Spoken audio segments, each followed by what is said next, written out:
자, 조금 쉬셨나요? 이제 전공 B 3교시 들어가겠습니다. 아까 전공 A에서는 지역이나 정신, 학교 보건에 관한 문제가 한 8문제 나왔습니다. 근데 전공 B에서는 4문제 정도 나왔습니다. 자, 첫 번째 들어갈게요. 자, 동료 교사 나눈 대화의 일부. 자, 기억과 니은에 공통적으로 해당되는 장애 명칭을 써라 라고 되어 있고요. 이것도 아주 쉬운 문제죠. 자, 기억번입니다. 스트레스 상황이 되면 갑자기 반복적으로 눈을 깜빡이고 머리를 흔들며 헛기침을 하고 얼굴이나 이마를 실룩거리기도 해요. 왜 그럴까요? 우리가 알고 있는 틱입니다. 틱. 니은 정확한 원인은 밝혀져 있지 않으나 여러 요인이 복합적으로 작용해서 발생해요. 남자에게 더 많이 발생하고 불수의적으로 반복적인 신체 움직임으로 잘 알아차리지 못하는 경우도 있지만 심하면 일상생활에 지장을 주기도 합니다. 기억, 니은 모두 틱을 얘기하는 겁니다. 자, 또 보건교사. 일반적으로 관리는 학생의 일상생활에서 스트레스를 줄여주는 데 중점을 둬야 됩니다. 행동에 대해 야단치거나 못하게 하고 지적하는 것은 오히려 증상을 더 심하게 할 수 있어요. 예, 진짜 그러더라고요. 그래서 대부분 우리 간호사분들의 자제분들이 틱 현상이 많습니다. 왜냐면 간호사분들은 되게 아이를 강하게 키우잖아요. 그러니까 스트레스를 엄청 많이 받는 거죠. 그 아이들은 이런 틱 현상이 많이 일어납니다. 그러면 또 분명히 우리가 배웠어. 야단치면 안 된다고 배웠는데도 불구하고 야단을 치더라고요. 그만해. 눈 깜빡이지 마. 하면서 야단을 치더라고요. 그래서 더 심해지고 이러기도 합니다. 자, 동료 교사 보니까 네, 그렇군요. 그런데 그런 아이들 중에는 소리도 내고 욕도 같이 하는 경우도 있다고 하는데 그게 뭔가요? 예, 요거는 틱 중에서도 조금 더 심한 거죠. 일명 뚜레짱이라고 합니다. 그래서 욕도 엄청 심하게 합니다. 욕을 대놓고 소리 질러서 하는 게 아니라 중얼중얼 거리는데 욕소리예요. 욕도 듣도 보도 못한 욕들을 엄청 많이 합니다. 이런 걸 우리 뚜레짱이라고 합니다. 자, 보건교사, 그거는 다른 유형으로 그 증상이 1년 이상 지속되면 디귿이라고 합니다. 자, 때로는 사회적으로 용납되지 않은 단어나 욕설 등을 반복적으로 하기도 합니다. 라고 되어 있습니다. 자, 그럼 기억과 니은에 공통적으로 해당되는 장애는 틱장애. 그 다음에 디귿에 들어갈 거는 뚜레짱이라고 써주시면 되고요. 뚜레짱이 혹시 모르실까봐 써놨습니다. 자, 18세 이전에 발현하고 기침이나 근육의 실룩거림, 깜빡거림, 몸 비틀기 등의 복합적인 운동, 틱 하나, 그리고 하나 이상의 음성 틱을 동시에 보이는 거죠. 결국 운동 틱 플러스 음성 틱 동시에 보이는 건데 이게 1년 이상 했을 때 진단이 내려지는 겁니다. 근데 1년 이상 심해졌다가 좀 나아졌다를 반복한다라고 되어 있습니다. 결국 여기서는 뚜레짱의 답을 써주시면 되고요. 자, 3번입니다. 역시 대화의 일부고 작성 방법에 따라 순서대로 서술하랍니다. 우리가 알고 있는 양극성 장애, 바이폴라 나왔습니다. 양극성 장애는 1형이 있고 2형이 있는데 1형은 조증 플러스 우울증, 2형은요 경조증 플러스 우울증입니다. 근데 1형 같은 경우는 조금 드라마틱해서 금방 진단이 되는데 2형 같은 경우 조금 힘든 게 경조증이잖아요. 그러다 보니까 우울증이 좀 오래 간다고 생각하는 거죠. 그래서 이게 우울장애 아니야? 경조증 하면 좀 이렇게 약한 조증이잖아요. 그래서 그거를 파악 못하는 경우가 있어. 그래서 혹시 이게 우울증 아니야? 계속 우울한데? 이렇게 볼 수 있다는 거고, 예, 우울증이니까 경조증이라는 생각을 전혀 못하니까 이게 진단이 느려질 수도 있다는 거죠. 예, 그 말이 거기서 나올 겁니다. 일단 담임교사 그렇고 보건교사 볼게요. 2형 양극성 장애는 주요 우울과 경조증이 한 번 이상 나타나는데 거의 대부분 우울로 시작이 돼서 주로 침울하고 무기력할 때가 많을 거예요. 그래서 대부분 우울증 환자로 진단이 내려지기도 한다는 거죠. 자, 조용할 때는 없는 듯이 있다가 기분이 들뜨면 에너지가 넘치고 평소보다 말이 많아지고 계속해서 말을 해요. 또 잠도 거의 안 자고 주의가 산만한 모습을 보이기도 합니다. 라고 되어 있습니다. 자, 그래서 약을 먹고 있다는데 기분의 변화가 약으로 해결되는지요? 처음 진단받으면 1차 선택약이 주로 사용이 됩니다. 자, 우리 배우신 분은 아시겠지만 1차 선택약이 대부분 리튬이었었습니다. 근데 리튬 말고 이번엔 다른 약이 시험 문제가 나온 겁니다.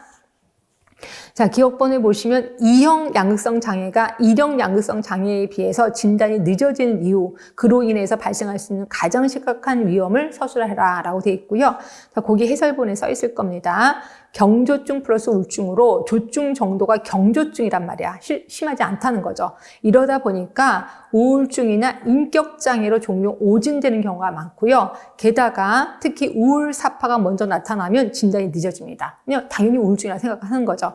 그리고 일형에 비해서 굉장히 가벼워요. 이러다 보니까 만성으로 흘러갈 수밖에 없고 어떤 경우는 본인도 잘 모릅니다. 본인이 그런 건지를 모른다는 거죠.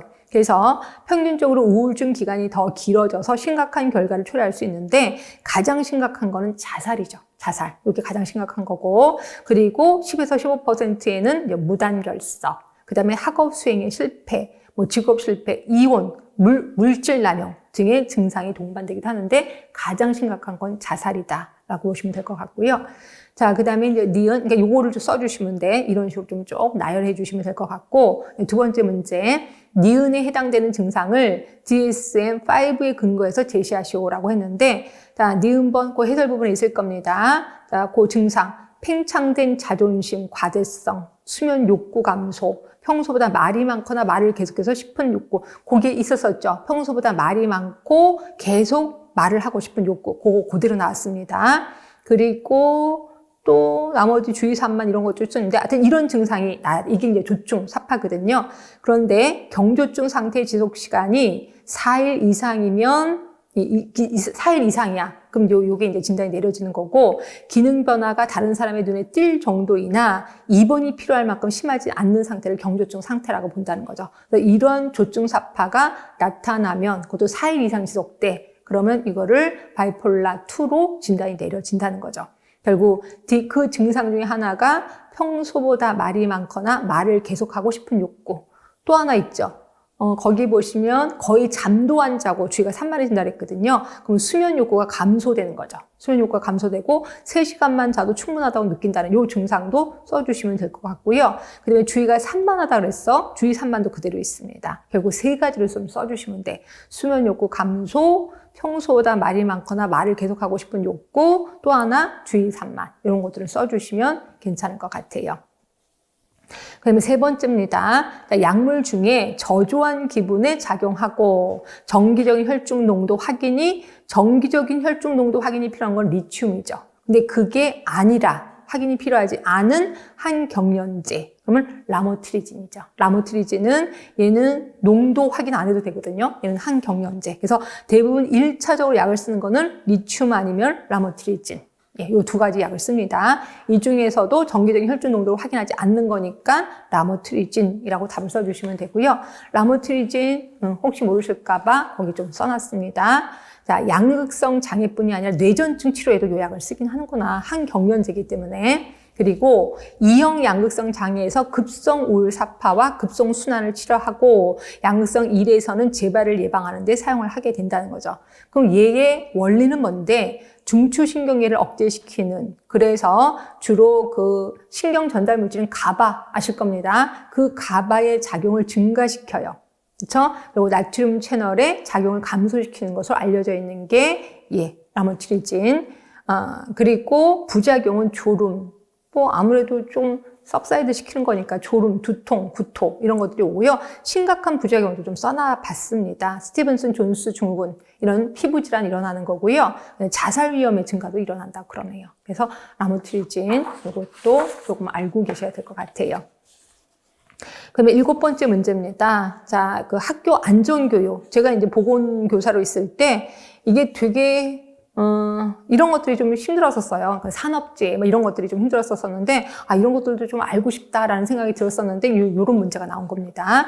자, 보시면, 일단 교육 계획이 있는데, 거기 보시면 문제가 학교 안전교육 7대 영역이 있습니다. 그럼 학교 안전교육 7대 영역이 뭔데? 이건 당연히 알고 계셨어야 되는 거죠. 그래서 해설 부분에 학교 안전교육 7대, 그래서 크게 7개, 생활안전교육, 교통안전교육, 폭력 예방, 신변 보호교육, 약물, 재난, 직업, 응급처치교육. 그래서 모두 7개 안전교육이 있습니다. 이 중에서 이거는 지금 직업에 관련된 거잖아. 일터 얘기잖아요. 그러니까 직업안전교육이 들어가야 되는 거죠. 그래서 기억은 직업안전교육회라고 해주시면 될 것 같고요.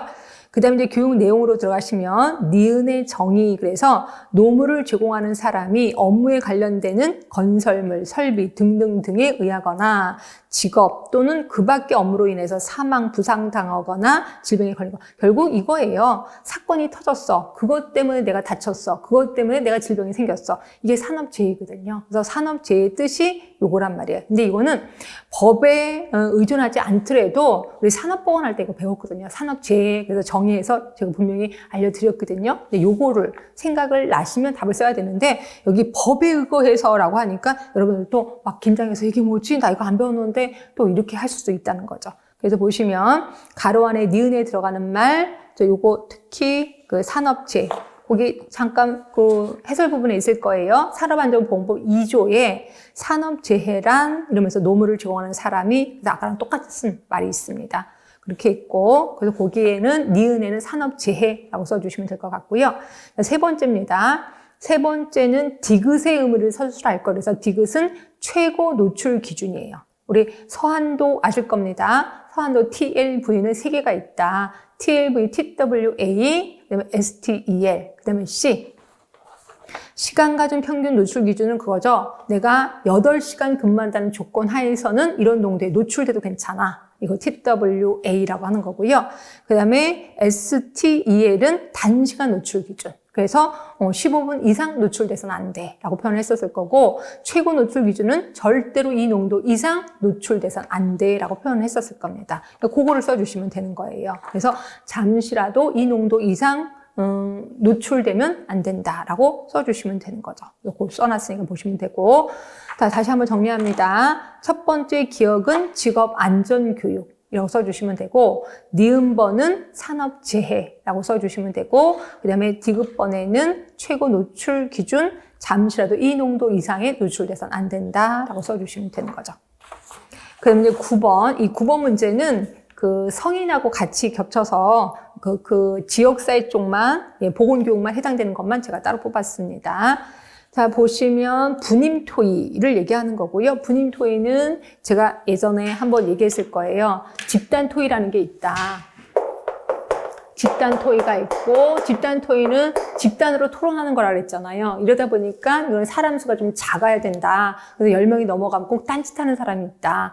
자, 그런데 집단 토의 하려고 사람을 불렀더니 40명이나 왔어. 이럴 때는 나머지 10명을 빼고 나머지 돌아가세요. 이럴 수는 없잖아요. 그래서 그 40명을 나눈다. 모둠으로 나눈다라고 했고, 큰 강당 같은 데서 1모둠, 2모둠, 3모둠 이렇게 해서 나눠 놓는 거죠. 그래서 여기에 한 6명씩 앉히는 거죠. 이렇게 해서 주제는 똑같이 해도 되고 다르게 해도 돼요. 예를 들어서 고혈압이라면 고혈압에 여기는 약물요법, 여기는 식이요법, 여기는 운동요법, 여기는 생활요법 이렇게 해서 각각에 대해서 사회자는 없습니다. 사회자는 없는데 전체적인 사회자는 있습니다. 그래서 자, 지금부터 토론해 주세요라고 딱 운을 띄우면 막 자기네들끼리 떠드는 거죠. 엄청 시끄럽다 그랬습니다. 그래서 이거를 와글와글 학습법이라고도 얘기를 했고, 벌이 윙윙거리는 거랑 똑같다. 그래서 벌이 윙윙거리는 게 버즈라고 표현합니다.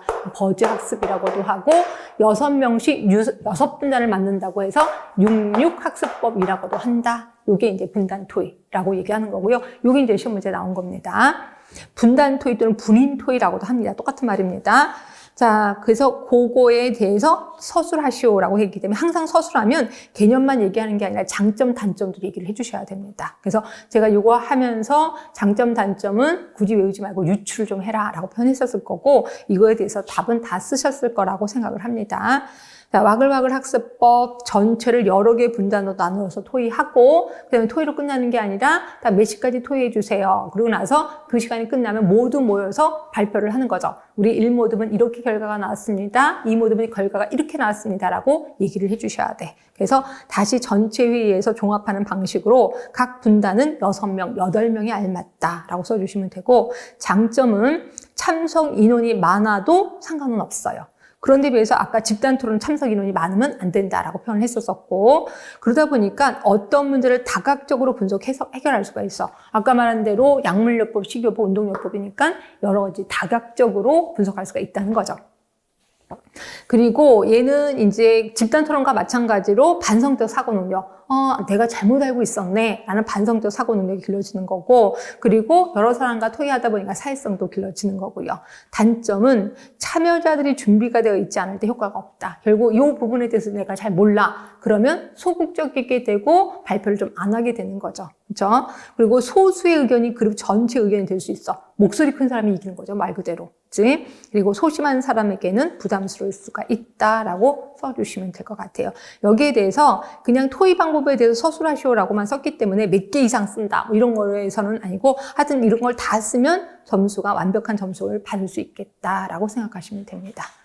자, 이렇게 해서 우리 이번에 2021학년도 중등학교 교사 임용 후보자 문제 해설 끝이 났습니다. 여러분 조금 황당하신 분들도 많이 있을 거예요. 근데 가끔가다 이렇게 주기를 타더라고요. 그래서 계속 2년 연속 좀 쉽게 나왔거든요. 그래서 이번에 좀 어렵게 나올 거다라고 생각했는데 솔직히 어려운 건 아니에요. 어려운 건 아닌데 우리가 접하지 않는 부분이 나와서 조금 황당했겠구나라는 생각도 드시면 되고, 아까 제가 제일 처음에 얘기한 것처럼 본인만 황당한 거 아닙니다. 모든 사람이 다 황당할 거고, 여기서 아는 거를 얼마나 조리 있게 거기에 답을 썼느냐에 따라서 합격이 가능할 수도 있다라고 생각하시면 됩니다. 자, 그동안 고생 많이 하셨습니다.